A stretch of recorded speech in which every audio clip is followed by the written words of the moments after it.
Of the Senate Rural and Regional Affairs and Transport References Committee. The committee is hearing evidence for its inquiry into the importance of a viable, safe, sustainable and efficient road transport industry, and I welcome you all here today. This is a public hearing and a Hansard transcript of the proceedings is being made. Before the committee starts taking evidence, I remind all witnesses that in giving evidence they are protected by parliamentary privilege. It is unlawful for anyone to threaten or disadvantage a witness on account of evidence given to a committee, and such action may be treated by the Senate as a contempt. It is also a contempt to give false or misleading evidence to a committee. The committee prefers all evidence to be given in public, but under the Senate's resolutions, witnesses have the right to request to be heard in private session. It is important that witnesses give the committee notice if they intend to ask to give evidence in camera. If a witness objects to answering a question, the witness should state the ground upon which objection is taken. The committee will determine whether it will insist on an answer, having regard to the ground that is claimed. If the committee determines to insist on an answer, a witness may request the answer be given in camera. Such a request may, of course, also be made at any other time. The Senate has resolved that an officer of a department of the Commonwealth shall not be asked to give opinions on matters of policy and shall be given reasonable opportunity to refer questions asked of the officer to superior officers or to a minister. This resolution prohibits only questions asking for opinions on matters of policy and does not preclude questions asking for explanations of policies or factual questions about when and how policies were adopted. I particularly draw the attention of witnesses to an order of the Senate of the 13th of May 2009 specifying the process by which a claim of public interest immunity should be raised. Witnesses are specifically reminded that a statement that information or a document is confidential or consists of advice to government is not a statement that meets the requirements of the order of 2009. Instead, witnesses are required to provide some specific indication of the harm to the public interest that could result from the disclosure of the information or the document. If you agree to provide an answer to a question taken on notice during the hearing, please note that answers are due by close of business Thursday, the 25th of March 2021. I remind people to ensure their mobile phones are either switched off or turned to silent. And I now welcome representatives from Linfox Armour Guard Proprietary Limited. So for the Hansard record, if you could please give your name and the capacity in which you appear today. Lindsay Fox, owner. Annette Carey, CEO. Peter Fox, Executive Chairman. Laurie DePeace, President, Human Resource, Linfox Group. Well, thank you very much, everyone. Now I'm going to offer you the opportunity to make an opening statement before we go to questions. And Senator McDonald, feel free to jump in if you should wish to ask a question at any stage. Thank you, Chair. Ms. Carey? Thank you, Senator Sterle. Armour Guard has been serving the needs of Australians for more than 80 years, with more than 2,500 people across more than 39 sites in each state and territory of Australia. We do it professionally, respectfully, safely, but always mindful that challenges in the operating environment must be faced straight into. COVID has tested us, it's pushed us, and at times it's taken us near to the edge. But like the rest of the Australian community, we're still here, still standing, and still delivering cash to people who rely on it for their businesses and lives to function. Indeed, when COVID hit, knowing the importance of cash in our society, the Reserve Bank of Australia recognised Armour Guard as an essential service provider. Furthermore, the swift action by the government to implement the JobKeeper program enabled many of our employees to continue providing our services to each and every day to Australians and communities. Senator Sterle, we appreciate the opportunity to present to the committee today as it looks into the importance of a viable, safe, sustainable and efficient road transport industry. And while the first and most immediate stakeholders that spring to mind may be logistics and long-haul providers, an equally important but at times unseen and unrecognised network operates to manage and transport cash between banks and retailers and ultimately into the hands of all Australians. This transport is conducted using highly customised vehicles and specially trained guards and road crew, and traverses every major highway and road throughout Australia. But this service is at risk. It is at risk due to many factors, predominantly the declining addressable market for CIT or cash in transit services, significant price discounting to capture a share of that shrinking market, a lack of minimum standards across the industry, and the cost of maintaining highly specialised infrastructure. Armaguard does not and will never compromise the safety and security of our employees, our customers, and the community for any reason. To ensure a level playing field for all providers in the cash in transit industry, or CIT, the committee may consider whether it is appropriate to investigate the practices and regulatory settings and enact stricter standards and regulations to ensure the safety and security of not just CIT workers, but customers and the community. It may not be something that you've ever really thought about, but CIT in the wholesale cash system is an integral part of ensuring our society operates the way it does. Armaguard is proud of its role in supporting the entire framework that our hard currency rests upon. Armaguard doesn't just deliver money to banks or refill ATMs. Armaguard plays an essential role in currency management across Australia. If you've ever handled banknotes in Australia, Armaguard has played a critical role in how they go from the Reserve Bank of Australia, or note print in Australia, to the major banks, to small to medium financial institutions, to retailers, into your wallet and back around again. We currently provide services for customers including every major bank and financial institution in Australia, as well as retailers, supermarkets and convenience stores. Armaguard has invested heavily in our national network and infrastructure to support the CIT industry and our role in it, including in cash storage and processing sites. While the storage, distribution and processing of currency used to be conducted by the Reserve Bank of Australia, this activity was outsourced several decades ago to promote increased efficiency and to minimise double handling of currency in facilities across Australia. Not only does the private sector provide commercial services to financial institutions and cash users, but it also acts as the infrastructure provider that underpins the entire cash system, including the critical role in monitoring note quality and counterfeit detection. These requirements are mostly underscored by Armaguard's strict compliance requirements under the Banknote Distribution Agreement. The Banknote Distribution Agreement, or BDA, is an agreement between the Reserve Bank of Australia and the four major banks.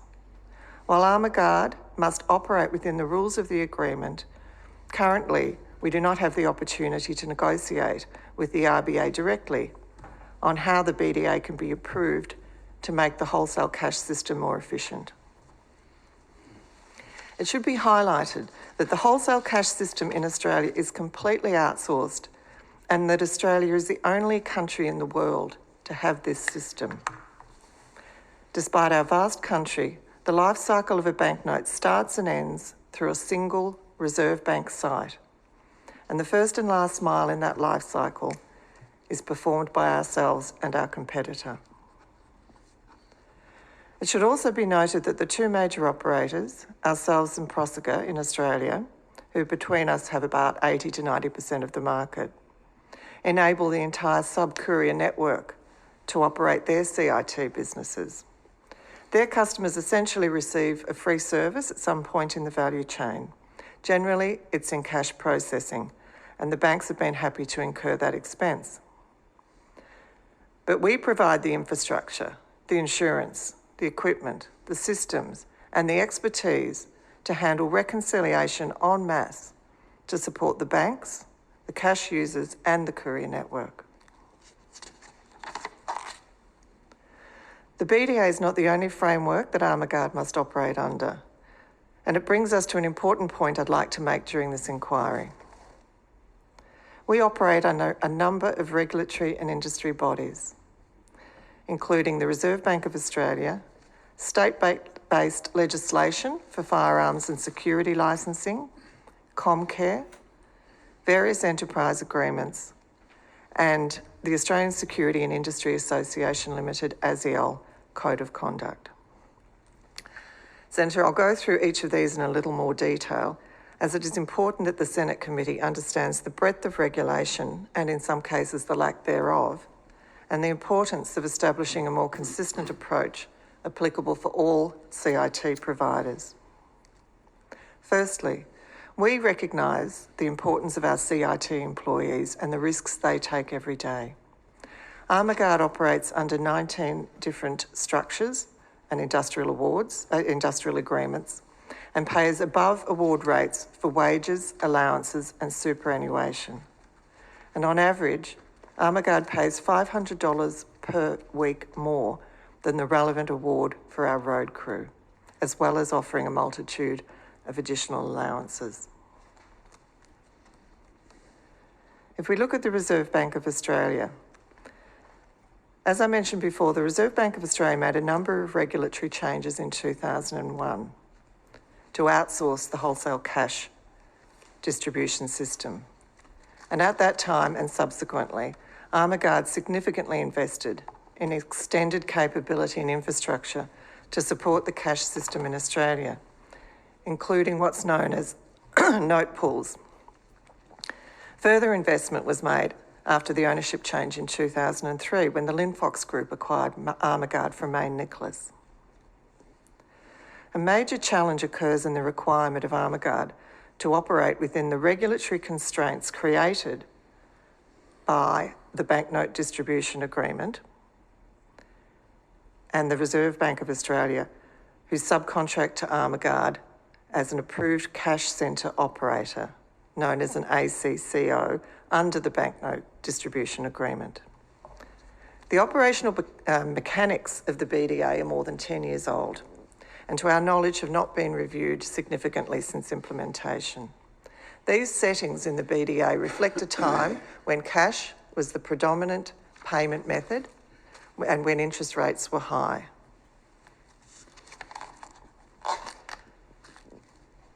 The BDA is a direct contract between the RBA and the four major banks, and they negotiate that contract directly. The purpose of the BDA is to define the mechanisms by which banknotes are exchanged between the Reserve Bank and the major banks and improve the quality of all banknote denominations in all areas of Australia. While we are not a direct party to the BDA, it is a condition of all our contracts with the major banks that Armaguard comply with the terms of the BDA. That compliance requires significant infrastructure and systems to be maintained, and the annual cost of running the infrastructure required to support BDA compliance is more than $200 million.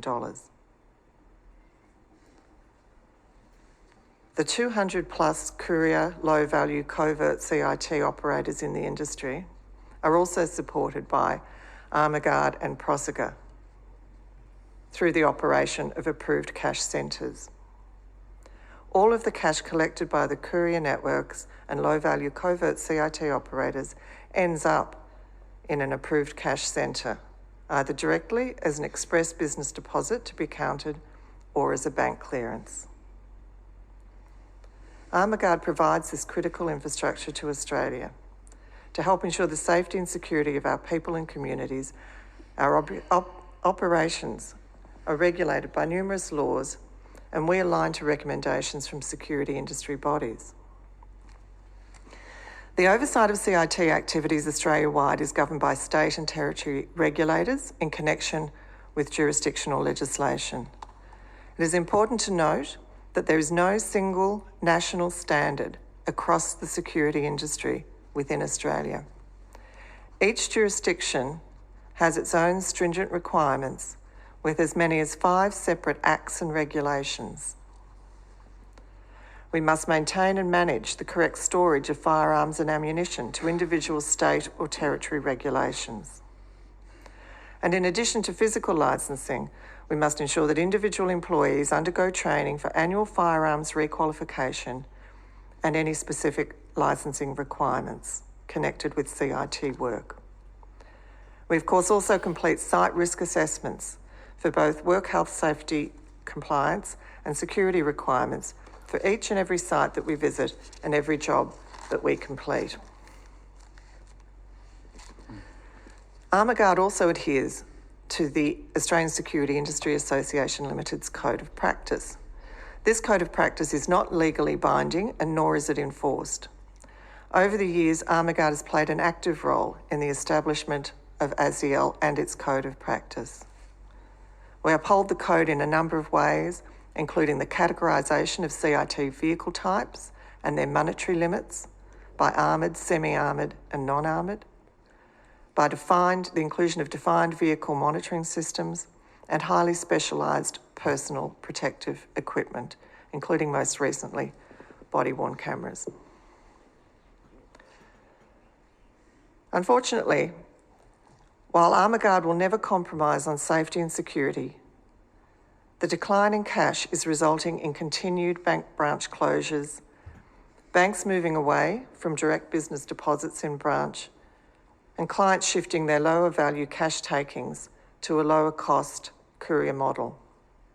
This will expand the local operator segment and create fragmented compliance to regulations. Without compliance controls embedded in all ways of working, the risk of robbery and attack places additional risk not only to road crew and branch staff, but on the customers they seek to protect and the communities they work in. There's also a trend for local security operators to operate across multiple security disciplines that might include guarding, alarm response, risk consulting, CCTV fit-out, close personal protection, and of course, CIT. As disruption to traditional payment channels continues, more and more guarding and patrol response operators will opt to supplement incomes with the provision of CIT services. And that 200 plus current CIT providers are likely to grow substantially over the coming years. When best practice becomes unsustainable, shortcuts become an alternative operating model, and the impacts on people, security and safety can be dire. Safety is paramount, and as I've stated, it's an absolute non-negotiable for Armourguard. We have robust work health, safety and environment management systems implemented across our entire business that comply with the international standard ISO 45001. In the past 2 years alone, Armourguard has seen a significant reduction in our total recordable injury frequency rate. We've gone from down by 60% to 12.4 as at the end of January 2021. And we have 50% fewer work-related injuries in FY21 year to date compared to the same period for last year. We've also seen a reduction of 32% in motor vehicle accidents in the last 12 months. I've talked about regulation for CIT, but what does that actually mean in the current market context? It's no secret that cash as a payment mechanism, and therefore the cash in transit market, has been in decline over the last decade. The increase in alternative digital payment methods has seen cash usage decline by between 5 to 10% year on year. The impact of COVID-19 on cash usage has further accelerated this decline and seen a one-off 25% year-on-year decline. We're not expecting this to rebound. What that means is that the total addressable market in Australia, that is the amount of revenue that you can generate by providing CIT and related services, has dropped from about $440 million in FY19 to a predicted $240 million in FY24. I mentioned before that Armourguard has over $200 million of annual investment required to support infrastructure. So you can see that the industry as a whole is quickly becoming unsustainable. The decline in cash volume places significant pressure on Armaguard with our specialised vehicles, security systems and infrastructure, which are established to operate and protect Australia's unique wholesale outsourced cash system, including banknote distribution, quality and fitness sorting, vaulting and note pools, and the provision of commercial and retail cash to businesses and cash users across Australia. The combination of the shrinking addressable market for cash services and the minimum cost to operate specialised infrastructure in the current cash climate means that the industry is unsustainable and potentially impaired. In the event that private enterprise ceases investment in this sector, it is possible that the government will be forced to intervene and take a direct role in managing the infrastructure of Australia's national cash system. So what happens now? We know the landscape of the CIT industry and wholesale cash management has changed at an accelerated rate over the past few years. And while some impacts may have been foreseen, the speed at which they've hit key players could not have been predicted. We're at a crossroad for the industry, and action is needed now. And for that, we ask this inquiry to help us achieve two key outcomes. Firstly, we acknowledge that the Treasurer has an existing inquiry into the payments sector, albeit broader and departmental. It is likely to cover some similar ground. However, the Senate committee may consider recommending a separate inquiry into the CIT industry, which would enable creation of a level playing field and a national remuneration and licensing framework to ensure a more efficient and safe industry, including national accreditation of security licensing and handguns for the CIT industry, the abolishment of individual jurisdictional licensing, and the introduction of minimum standards to protect CIT employees, customers, and the general community. This would provide the opportunity for COAG to reduce red tape, become more efficient, the industry become more efficient, and reduce duplicated regulation across state borders for CIT operators like Armaguard who work across multiple jurisdictions. The second area the committee may consider investigating further is to look into the relationship between the RBA, the BDA, and approved cash centre operators. In closing, Senators, I'd like to take the opportunity to thank you for your attention today, and I welcome your questions. Thank you, Ms. Carey. Does anyone want to add anything before I go to questions? Because you've provoked a lot of questions. If not, Ms. Carey? If not? Okay. Ms. Carey, let's get back to... I don't want to simplify it. I understand safety is number one. I get all that. But I find it very hard to comprehend a worker strapping a gun to their hip to go to work for a normal day's duty, packing up their lunch, saying goodbye to the kids and whatnot, and thinking what could happen if everything goes wrong. Now, and thank goodness we don't walk around here with guns on our hips. But how do we have an industry that we have all this chance of something going drastically wrong, and I don't mean breaking a finger or something like that, and yet you say there are no national enforced standards? But there are stringent states, the jurisdictions that have their own things, but it's not enforceable? So the states govern, for example, security licensing, so the requirements for a business to operate a security licence, and they also govern businesses where handguns are used in providing services. But what is not mandated is a minimum service or minimum code of standard of practice for players in the cash in transit industry.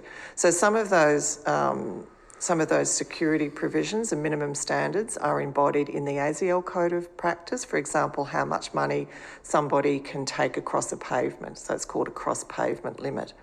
Limits about how much money can be transported in armoured and non-armoured vehicles. Can we talk about that? Are you allowed to talk about that? We can talk about Well, that. well, let's paint a picture, because there are people listening in here, and we all know, we've all been to shopping centres and banks, and we've seen the armour guard or the Chubb vehicle turn up, or the Prosegur, and there's a couple of armed workers, and we just think it's business as usual. And I've just got this thing in my head that bandits and gangsters wouldn't give a damn. And if we're reducing the standard of way cash is moved in this nation, and we're also, as you've highlighted, that the cash movements are some $200 million less now, that doesn't stop gangsters thinking, how can I get my hand on that stuff? So I want to know, if you could just paint the picture, what do armed guards in armed vehicles do? Walk us through it. And what is the limit of money that must be transported in, or if there is one, in an armoured vehicle versus a soft skin or some other option? Well, there's no mandated limit, Senator Okay. Stirl. We have our own internal limits, and I'm happy to take that question on notice and give you the exact limits per vehicle type. We also do risk assessments per postcode as to what can be carried and not carried. But you do that as a responsible employer. We do. Not that you have to. Not that we have to. This is getting worse. And I don't mean that disrespectfully for how you do it. So you will set the standard because you want to protect, as you said in your opening statement, your staff and your clients and the public. But in this great nation in Australia, there is no rule that says that everyone else has to do that. So effectively, could I walk in there? Could someone ring me up and say, look, I've got $12,000 from my takings at the pub tonight. Can you chuck in the back of the 180 Datsun, 180B, and then just run it to the pub for me? I can do that? Absolutely, you can. And I don't have to have any training? Do I have to have any security passes? Do I have to show that if I'm under attack, I've got a gun and I can handle myself, someone's watching my back? Nothing? Senator, I believe not. Senator, there is a set limit for a cross-pavement amount that a person can transfer from an armoured vehicle to a bank branch or an ATM. So ASIO does set a limit of $100,000 for a cross-pavement transfer. But So, this Mr. is- Fox, when you say sets a limit, anything under doesn't have to be done by an armoured vehicle? No, you can't go above the $100,000. Oh, you can't go above 100,000? Well, Senator Steele, just to thank you, Mr. Fox. Just to clarify, that's only in a code of conduct. Codes of conduct are not Voluntary. enforced. It's completely voluntary. Yes. And the code of conduct says $100,000 limit subject to a risk assessment. So if an individual operator makes a risk assessment that more can be carried, they will instruct their employees to carry more than Well, that. this is getting ludicrous. This is getting beyond the belief that this could be happening in this nation, especially under the challenges we're under. So come back to what I was saying. So effectively, I could go and pick up $90,000. Is that right? I could go pick up $80,000. So who sets this standard of the 100,000 across this voluntary code of practice? No one. Nobody. This is just the industry that's come together to talk. Yes, The- it's the industry with ASIO. I believe a number of years ago when ASIO was formed, constituted a code of conduct in regards to a cross-pavement limit. Beyond that, Senator, as Ms Kerry has stated, the industry requires a regulatory floor that puts some form of standardisation in place across the nation. Well, no. Beyond ASIO, I do not believe there is a body that adheres to setting a regulatory minimum standard. Well, let's talk about this because I'm absolutely gobsmacked. And, you know, one could possibly say, geez, that's not right talking about that because you could give the baddies a few ideas. Hang on, what we should be saying in this nation, are we serious? This is how we operate in this nation with the challenges that we have now. Okay, and let's not think that COVID's driven the gangsters away or those who want a desperate grab for cash. That in this country today, we require that you set up armoured vehicles for the purpose of keeping, as you said, Ms Kerry, your staff, the community and your customers safe, but no one's going to enforce any rules. So, and I'll say this, if I'm out of order, you don't have to answer this. We've seen the spotlight on the banks. So the banks, are they part of the ASIO voluntary agreement? Some of our contracts with... I don't want to, you don't have to talk about your contracts, Ms Carey. I don't want to put you in a difficult position. Thank you, Senator. It is the requirement in some contracts for service providers, CIT service providers, to be a member of ASIAL. But again, the ASIAL Code of Conduct is not enforceable, and even the limits set within the ASIAL Code of Conduct are all subject to individual risk assessment. All right, so let's just drill down a little bit further. I want to get into, with your experience, if you could tell us. Obviously, there would be some contracts and some work where you think that if there's a little bit of money, I don't know. I don't. To me, money's money anyway. So, am I right to assume that you've said that the two big companies, yourself and Proseca, have 80% of the cash in transit business? 80 to 90%. 80 to 90%, and I can't do maths that quickly.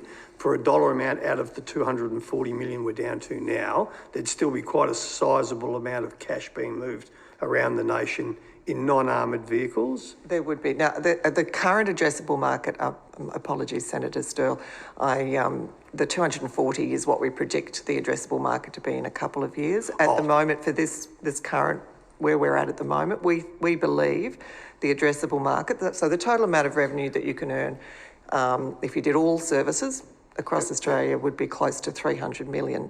So there's still a sizable amount of money that is being moved around between businesses and banks or whatever. Yes.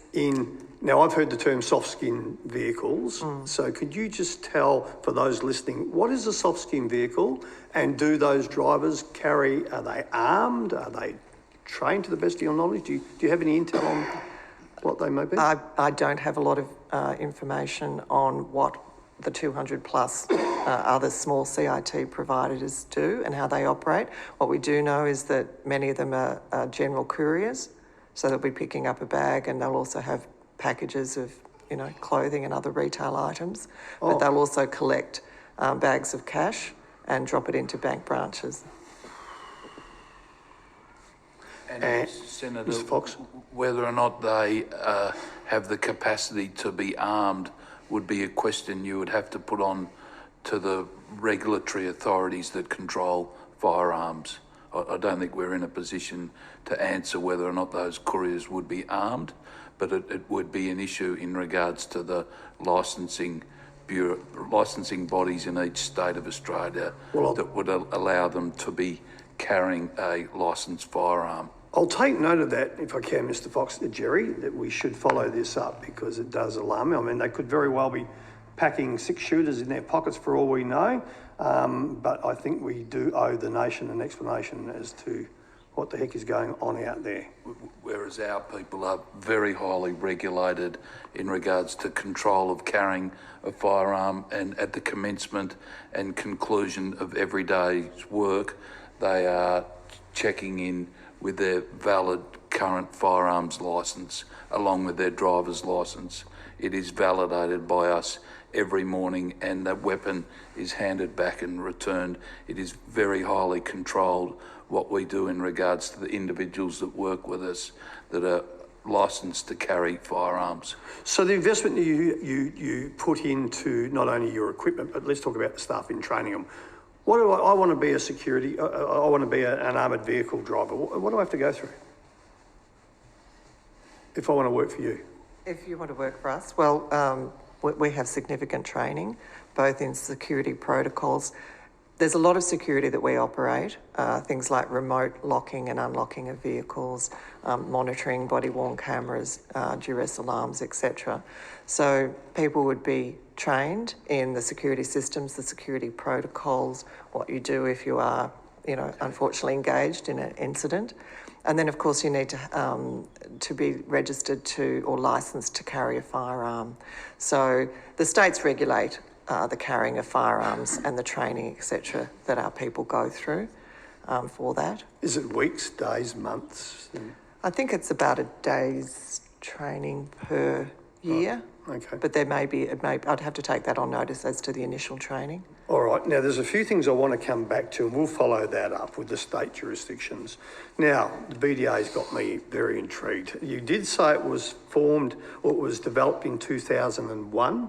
I believe it was developed around that time. I'd have to take on notice when the actual outsourcing occurred and when the BDA was first entered into. Sure, and I was listening intently because you did say 20 years ago, the times that cash was the main game. My words, not yours. I couldn't remember. My hand, Yes. shorthand's not that good. And now things have changed as we're moving to a cashless society. I can't get my head around why would the Reserve Bank proxy it out, sub it out, outsource it? Who gains out of that? What, you know, and what seriously are the impediments now? Who's paying for that? Well, unfortunately, with the decline in cash usage, it's the approved cash operators, cash centre operators, ourselves and Prosegur, who are paying for that. But the reason for outsourcing was to create efficiency. So Has it? Well, it did create efficiency. Yeah, okay. But with, is it now? now it just creates cost. Okay, It which probably is. I believe that the system is probably still more efficient, but the problem is the cost of running the system when there's not the density, when there's not the volume, makes the system unsustainable. So you did touch on it. What do we need to fix it? Well- Because Treasury are coming in after you. Okay. Sorry to do that to you. Yeah, look, I don't think there's one single solution to how we fix it.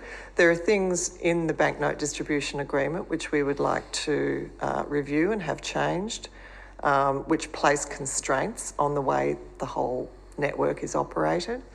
And I believe, Senator, that if there were to be a broader inquiry into the whole wholesale cash system and the CIT industry, with all the stakeholders who are affected involved, so that's the major banks, the financial institutions, the Reserve Bank obviously, the government through Treasury, the unions, ourselves as approved cash centre operators, and we came together to see how we can create a sustainable industry.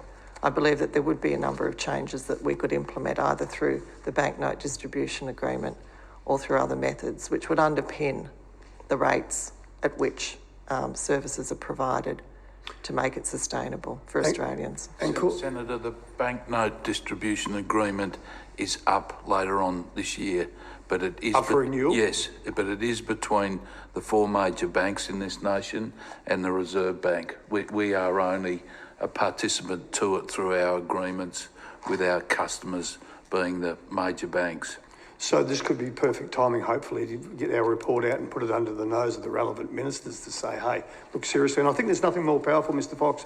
The way I've always worked is when you have all sides of industry coming together and you're singing from the same hymn sheet, because at the end of the day, and this is when this inquiry came out of a Transport Industry Standards Forum that I held back in about June, July last year, 2019, to say that, you know, when you have industry saying that never ever has the squeeze been upon us as it is now, never ever before has it been hard to do business. What I'm hearing loud and clear, and Mr Fox, Lindsay, you would understand this, and more than anyone, when I have decent, honest operators saying to me that the difference between a profit margin is a headwind, and yet the Coles and the Woolies, and you can't answer here, the Coles and the Woolies and the mining companies and BlueScope Steel and all of them can't wait to continue to say, go sharpen your pencil, and the banks, they're just as bad.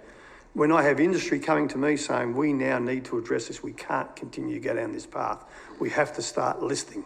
And I'd ask this question, have you had the opportunity to have this conversation with anyone in government so far? If you have and you don't want to share the conversation, I respect that. We've certainly engaged with the Reserve Bank, Senator, on these issues, and we continue to engage with them, so yes. Sure, okay, that's good. Let's hope people listen, we can start getting something done. So I'll come back to now, I also want to talk about... Just before you do, Mr. Fox, Senator, sorry to interrupt you.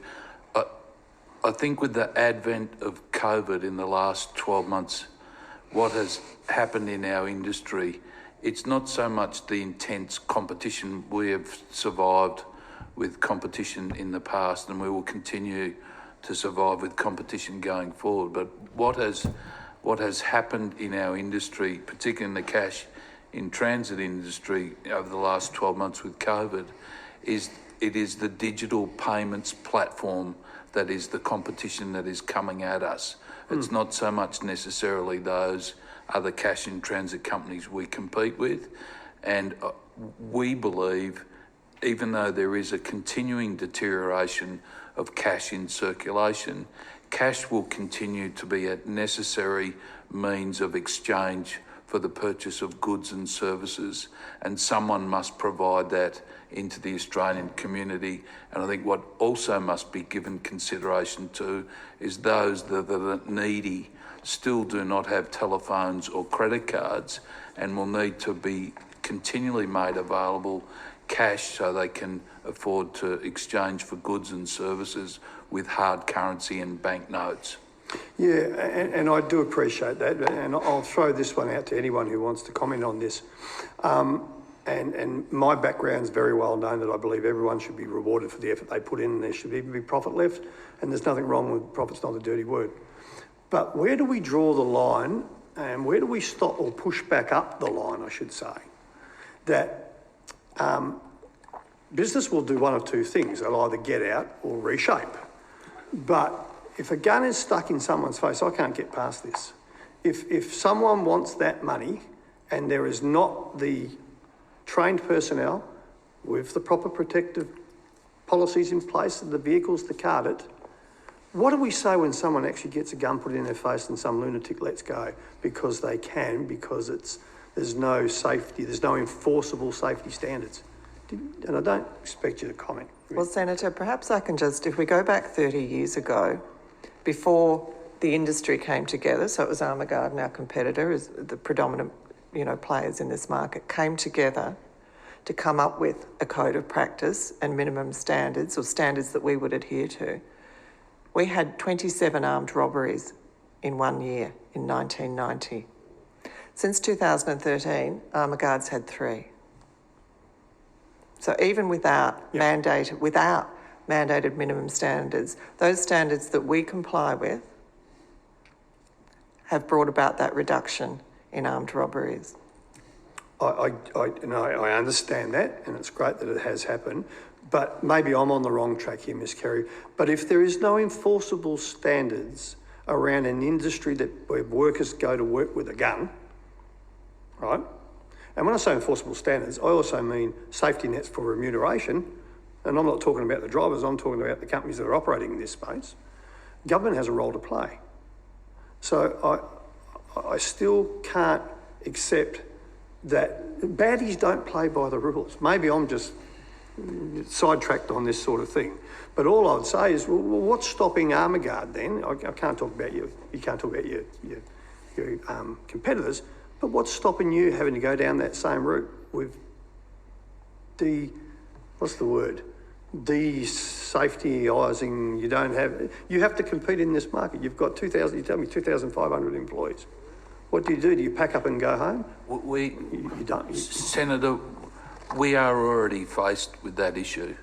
This business has already been impaired last financial year, and the dire consequences from a financial position that we sit in today, it will be further impaired. And I think Ms. Carey has already stated to you, the impairment of the broader industry will inevitably then mean it will not be survivable. And this means of the cash that is in circulation will have to be returned back to a function of the Reserve Bank of this country. We adhere to my family adhere to very high standards of security. We adhere to very high standards of safety, but this industry is now at a crisis point. This business, as I said, has already been impaired. It will be impaired again at the end of this financial year. We are in a dire strait, and the industry needs a regulatory floor put in place with minimum standards that are adhered to. Yep.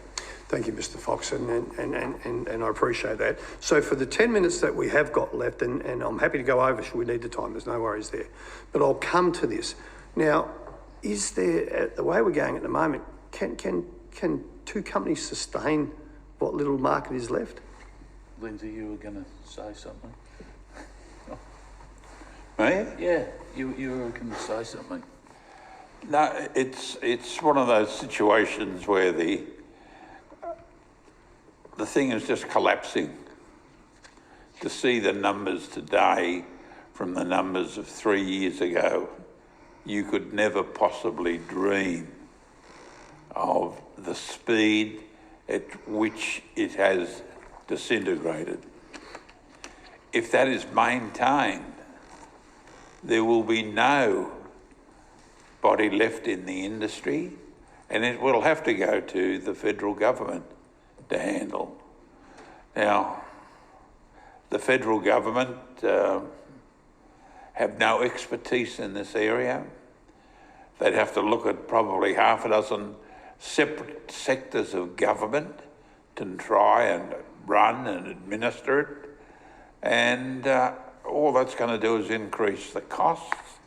Increasing the cost in turn will mean the banks will just keep on trying to do it and keep on failing for a period of time until they find out that it didn't work, and they'll look back to where they lost what was a good system.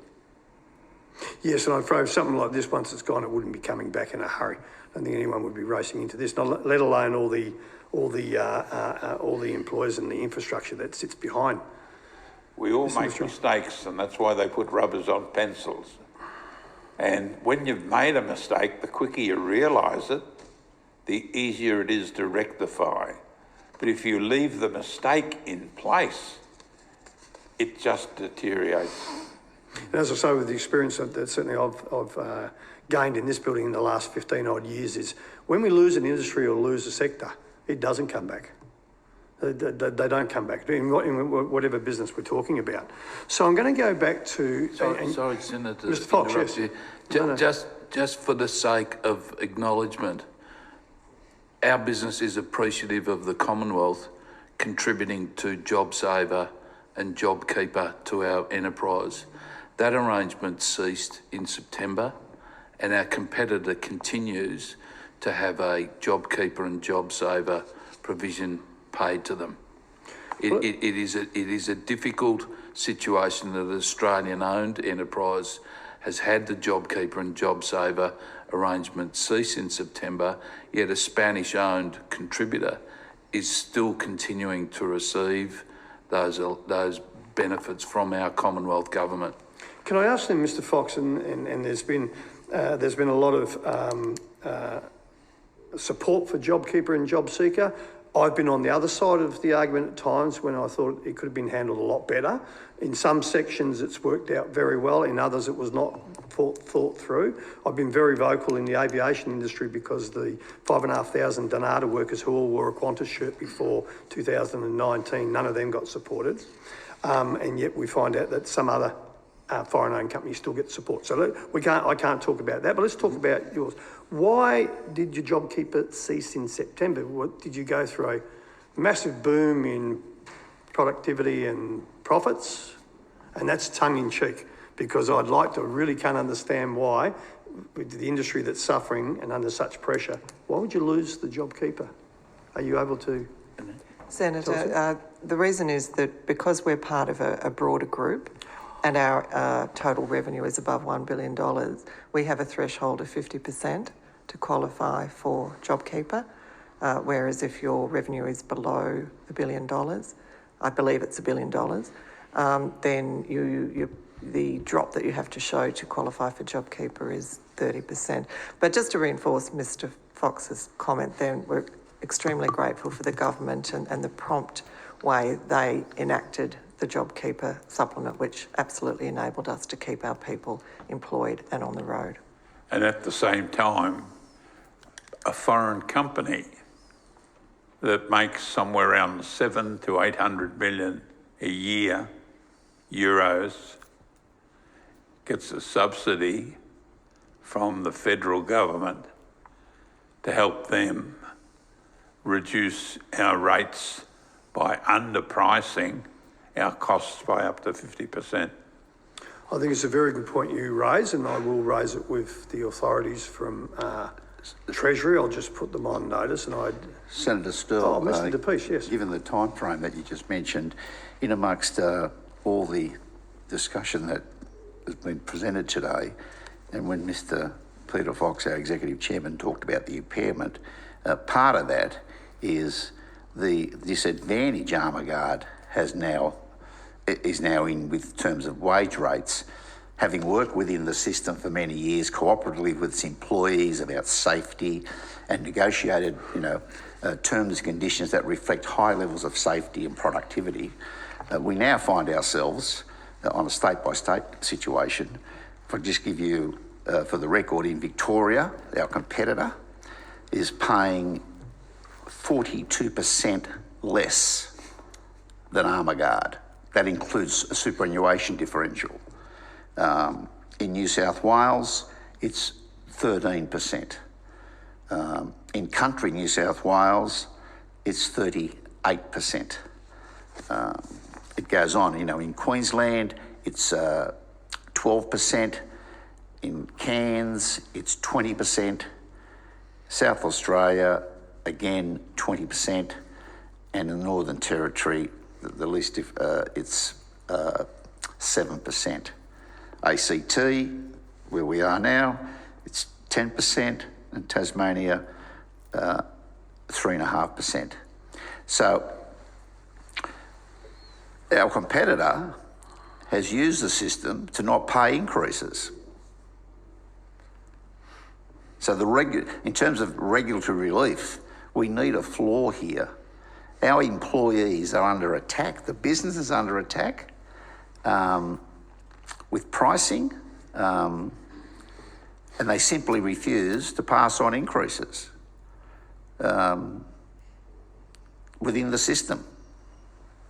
So, In other words, a good business, a good safe business, a good Australian-owned business, a business that's, historically an icon, works within the system, works with its employees and their representatives, provides, reasonable outcomes, providing for safety and all that, and other businesses within the same system end up 40% less. That can't be right. And it means that, Armaguard, like any of the Linfox companies, wants to compete on service, safety. But when you've got a differential of 40%, we got to look at our employees and tell them that differential. And what does that mean? Our employees can never receive a pay rise ever again? Well, you're heading into my favourite subject, but Senator McDonald, you wish to have the call? Thank you very much, Chair, and thank you to you all for your time on this important subject. Mr Fox, can I just expand on what you were just saying?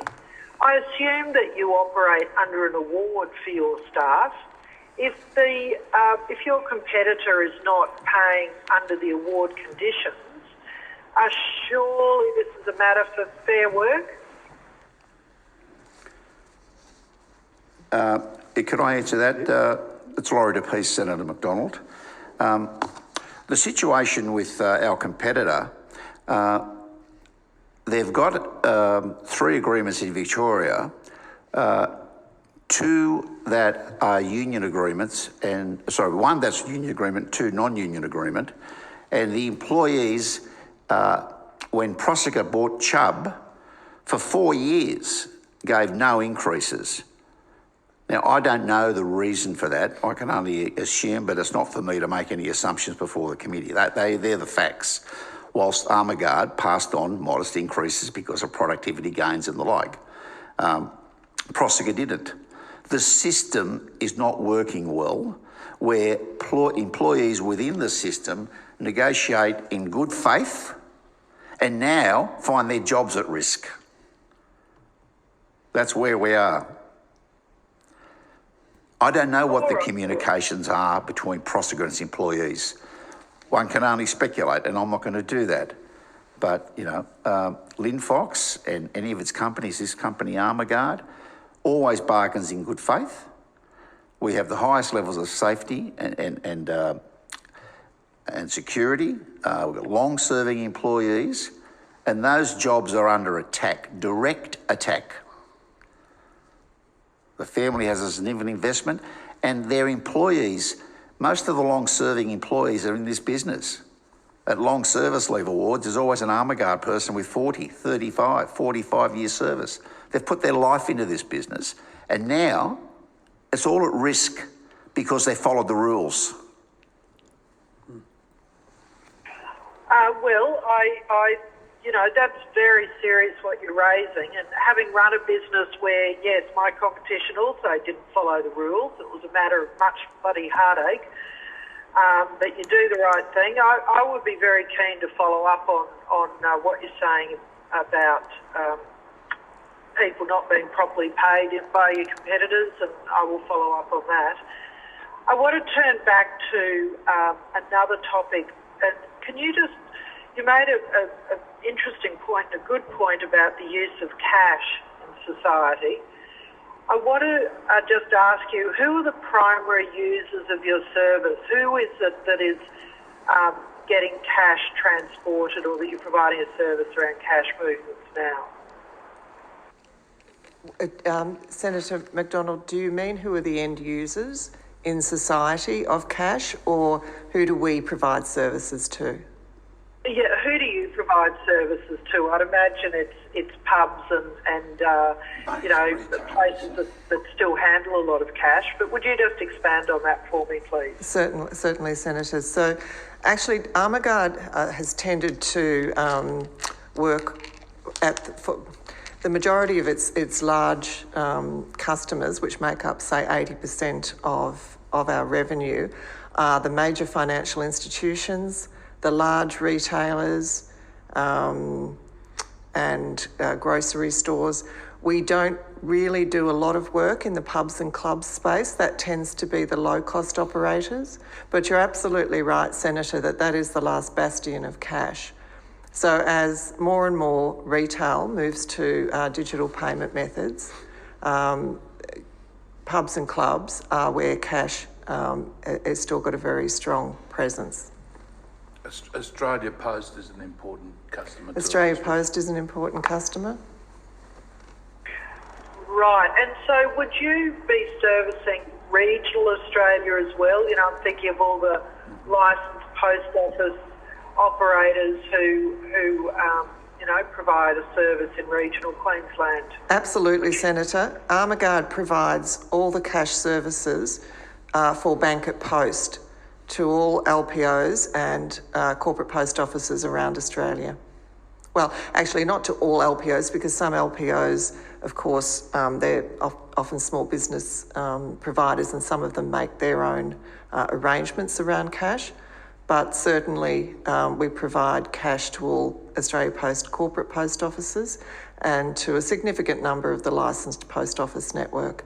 But we have the largest national footprint of any CIT provider, with over 39 branches, where we operate approved cash counting centres and provide cash to communities. Right, well, that's a significant service. Can I also just ask you to expand on the financial institutions? So you would be moving cash within regions for those as well, is that correct? That is correct. So we have national agreements with 3 of the 4 major banks. And, I've been following the points you've been making. I mean, yes, I wouldn't imagine that could be transferred to an operator who wasn't using all the security mechanisms that an armoured truck would provide. So it is important that you continue to provide that service. Thank you, Is there Senator. anything else you'd like to add to that? Otherwise, I'll hand the call back to the Chair. Loss leader's a big thing. I suppose just one, Senator and Senator Still, to pick up on your question before about whether or not there is room for 2 major players in this industry. Typically, of course, under competition laws, monopolies are not seen as an attractive option because they seem to be, disadvantaged players and drive prices up. We've got a situation where there's over $400 million of infrastructure invested by the major players to provide the cash wholesale system and CIT services. And we've got addressable revenue now of a bit less than $300 million. So there's not sufficient revenue now being generated to actually support the ongoing investment in that infrastructure and the replacement of that capital infrastructure. So I think from a competition point of view, the real competition for cash services and cash payments, as Mr. Fox pointed out before, is digital. And I think that a different competitive lens needs to be taken to the cash in transit industry and consideration given to a single market or single player market to make this system sustainable. And on that note, Treasury has issued a recent document on the payment systems review. That's right. Probably the place for it to be tabled. Thank you, Mr. Fox. That's right. Armaguard has made a submission to the Treasury Payments Review, and we have made some of these points in that submission. Thank you, Senator McDonald. Are you still there? Okay. No, thank you, Chair. Thank you very much. Okay, thank you. Gentlemen, you can't leave yet because I want to get down to the pointy bit now. Seriously, how do we fix this? I'm being real serious. Please come out, tell us. Now, in these inquiries, we normally try to tiptoe around and we try to say we should do maybe this. I actually want to know, because you're not sitting here because things are rosy. And I'm not talking about your 30,000 employees. I'm talking about 2,500. We'll get to that in Melbourne, the other 27,500. But let's talk about, and plus your contractors that you use and other businesses. Let's talk about for the safety, the security of the 2,500 employees in the Armaguard business now. What needs to be done, guys? There needs to be a level playing field. A competitor that goes in for half of our cost means that they're buying that position within the marketplace from the income that is coming from the federal government. Now, it's ludicrous that we have to fight a competitor that is being supplied money by the federal government, and the federal money that they receive comes out of our pockets in the form of taxation directly to the Australian government. This company with over $800 or $900 million worth of profits can afford to lose money to enter a market. That takes away a complete lack of a level playing field. You need everyone on an equal basis as far as the workforce. When you think of us increasing our rates to our personnel over the last 4 or 5 years, and our opposition not increasing the pay packet by 1 penny, you can see where the difference is. And that's all being supported by the profits outside of Australia to accept the losses that are being made in that company. That's really the big issue. I think it's a huge issue, Mr. Fox, if I can, because clearly we've also heard of the threats, and this is very similar, coming from Amazon and Uber Freight, who have made it, I think it was Amazon who have made it very clear that they intend to be disruptors. They intend to come in here and just drive prices through the floor in general transport for the next 10 years and don't give a damn. So what I'd be right in assuming what I'm hearing now is that if we have a major multinational that is supported in other parts of the world, predominantly Europe, that has, I think you said somewhere around 700, 800, 900 million euros to bounce off, that they can afford the little outpost in Australia to lose a few bob for the next 5 or 6 years and drive the rates down while there is no safety net and no enforcement of standards. Mr. Fox? Senator, I couldn't have put it better if I rehearsed it. Well, there's 2 in the Stirl camp now. I'm working to take over the world. I'm nearly there. Senator, there is another issue And sorry, just before you go, Mr. Fox, we have one of the most prolific photographers in Australia here. Are you happy to have your photos taken? Because you will appear in just about every newspaper around the nation, I think, the way we're going. Are you happy? Well, I know I'm photogenic. Mr. Fox, I've never seen you be camera shy, so everyone's happy? Great, go ahead. Senator, I suggest that you look into the form of the competitor, in particular what happened to them in 2016 in the Spanish market. I'm aware of this because someone had said to me a couple of days ago that there was a, now how much was it? 46 million Yeah, 46 euros. million euro because of price fixing or something like that.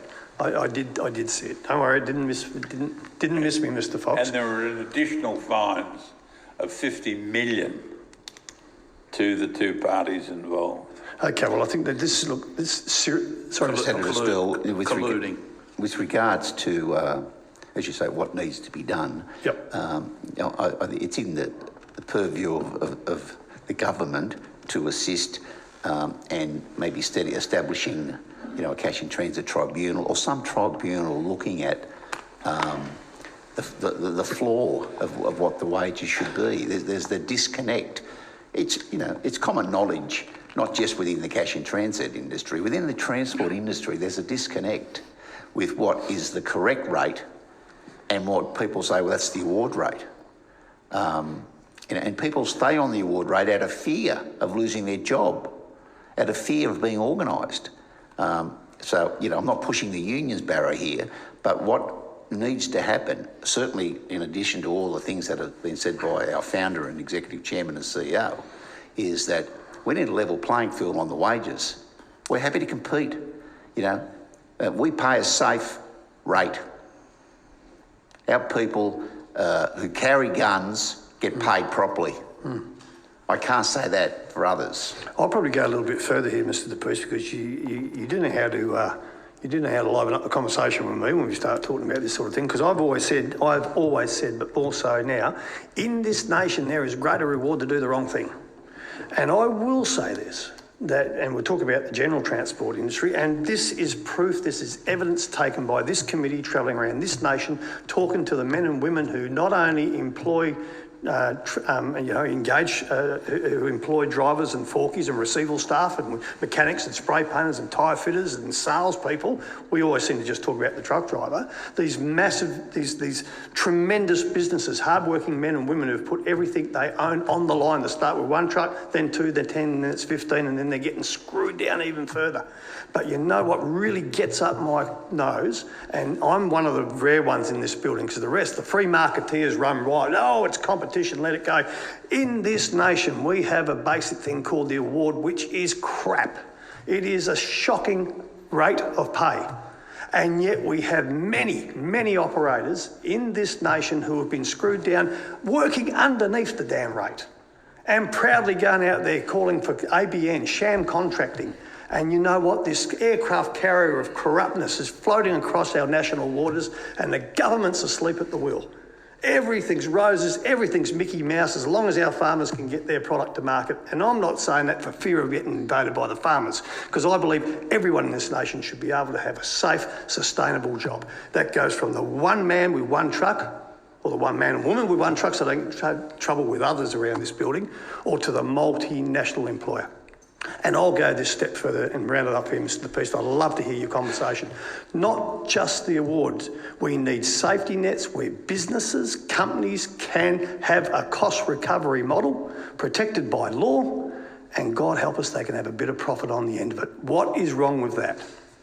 Senator, on your comments, I do believe in recent years the industry, the broader industry, not pertaining to the cash in transit industry, but the broader industry, transport industry, has made progress through the National Heavy Vehicle Regulator, and I think it is a body that was established by Prime Minister Abbott that has got today the right chairman running it, has got the right CEO running it, and it is a body that I believe is setting some broader regulatory standards for the transport industry, particularly the recent introduction of digital tachographs is something that we've been a big advocate for in the last 20 years. That's a very positive sign for the industry.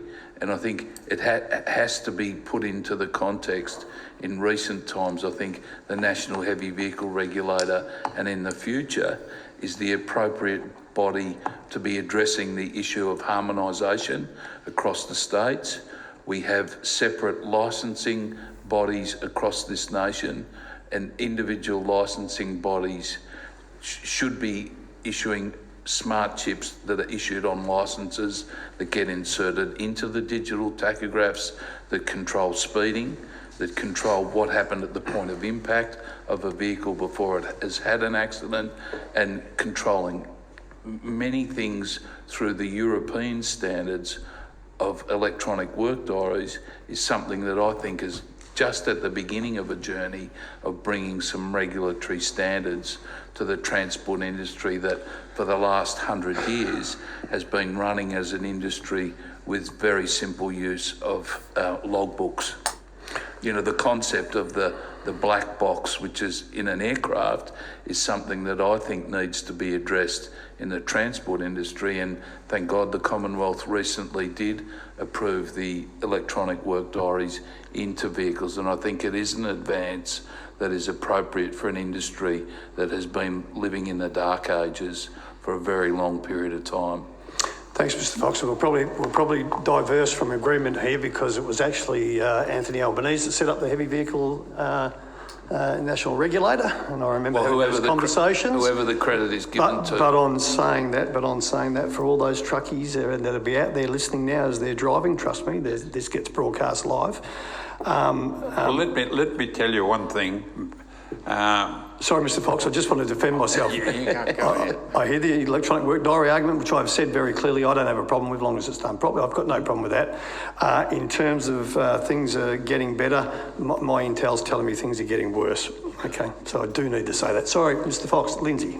All of the equipment you've been buying lately, Peter, and you know the numbers, have all got all of that special equipment to give safety, and we would be the best regulated in the world with the equipment that he has placed in his last 500 or 1,000 trucks over the last 12 months. How many have you done, son? There's a couple of thousand units that have gone in the last period of time. We've in fact had the National Heavy Vehicle Regulator visit our maintenance facility in December in Queensland, and they wanted to emulate the standards that we're adhering to with control rooms and reporting of defects in vehicles and make them available to the broader industry. So I think my view is somewhat insular inside the Linfox world. Having been an employee in the company for 40 years, I can only be sort of in control really of what's happening inside our own enterprise, and safety, sustainability and security somewhat insular in my world inside the Linfox enterprise, because that's something of which I'm accountable for myself. And in all fairness, I'm well aware of your gear and very, very well aware. And I've seen your operations in Western Australia, and I tilt my hat to you. There's no argument there. But I will come back to this. While the mining companies, the retailers, and BlueScope Steel and the whole darn lot of them, the banks, continue to tell you to sharpen your pencil, I'll always be on the other side saying the trucking nation has done everything it can to get productivity and safety into this industry. Yet you so-and-sos continue to squeeze the living daylights out of us. And until there is a safety net that pushes back up the hill and says and makes it law, you are not going to squeeze the living daylights out of the trucking industry. I'm on the other side of the fence, going to keep boxing on, and I know I have a lot of friends on that side of the fence. And I commend you on that front, Senator. We ourselves in our internal organisation have what's called Vision Zero. That is our safety regime throughout the whole enterprise. 0 injuries, 0 fatalities, 0 accidents. And for a while I sit as chairman of our organisation, we will not rest on our morals until we achieve 0 in that front. And I think in the Australian road transport sector today, there still are far too many accidents. And an accident in our language is preventable. That's why it's called an accident. Yep. On that then, thank you very much. If there is anything else you wish to add, I'm very happy to take it. If not, can I thank you very much for coming up to Canberra today? And if we need to follow up on anything, because if there is anything you do wish to add on what it needs and define what that should look like, you know, please come back to us, feel free. And that would help the senators and this committee in the formulation of our report, because what this committee does do is we take factual evidence and we centre our report non-political against the evidence that we take from the experts who live and breathe this every day. Not me, you guys and girls outside there, okay? Thank you, Senator. Thank you, Can I thank you very much for making the effort? Thank you kindly. And we'll now call, actually I might just have 1 minute. Can I just suspend for 2 minutes? 2 minutes, please.